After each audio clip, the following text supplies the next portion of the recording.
So what's up guys, ngayon sa video na to ay gagawin na natin ng quick tutorial kung paano i-disassemble ang WE W1911 Airsoft. So ganito lang yan guys, napakadali lang. Una, tanggalin nyo yung magazine, ayan. Tapos lagi nyo i-check yung chamber, ayan, for safety lang. Sa akin lang nalaman. So para makalas nyo yung 1911, kailangan naka full cock yung hammer. Tapos kung makikita nyo, may notch dyan na dalawa.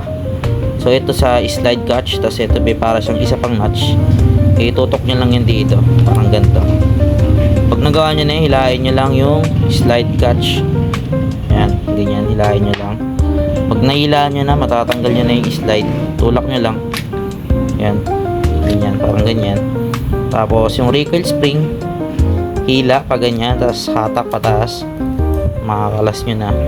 And yung ating nakalimutan ko tawag dito, pero alam nyo na to, makikita nyo na. Ayan, tanggalin nyo lang yan. Then ito, ikot nyo lang pa ganyan, taas taas.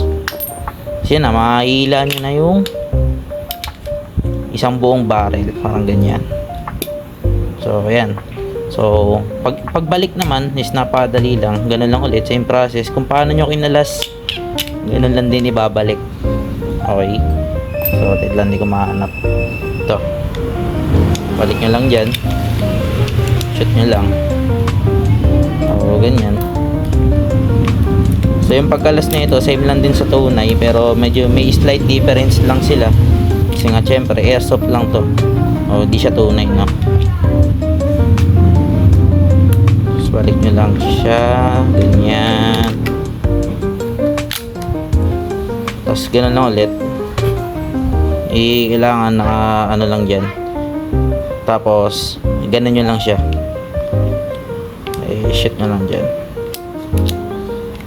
So yan, ganyan lang guys. Tapos balik nyo lang yung magazine.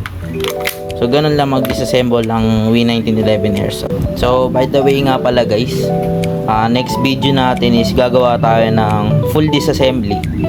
So yung ginawa natin kanina, ano lang yun parang yun dito lang. Pero susunod na video natin gagawa tayo ng full disassembly, as in lahat tatanggalin natin mga parts, yung mga maliliit na parts niya sa loob. So madali lang naman yun. So yun lang.